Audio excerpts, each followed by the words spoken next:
আজকে আমি একটা জিগজ্যাগ ডিজাইন বানাবো, যার জন্য আমি নিয়েছি পেস্টিং মেরে আমি একটা অস্ত্র কেটে নিয়েছি ঠিক এই পিঠের শেপ দিয়ে। আর নিয়েছি আমি দড়ি খানিকটা, মানে তো আমি তৈরি করে নিয়েছি দড়িটা। এবার আমি কীভাবে বানাই সেটা আমি দেখাচ্ছি।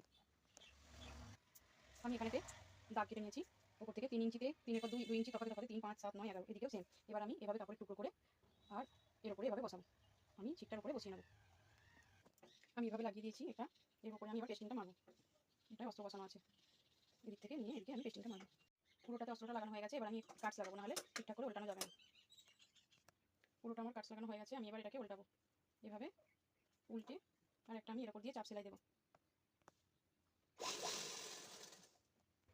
আমি ঘুরিয়ে চাপ সেলাইটা দিয়ে নিয়েছি। এবার আমাকে এই দড়িটা ধরে জিগজ্যাগটা তৈরি করবো। কীভাবে করছি দেখুন। এভাবে ভরে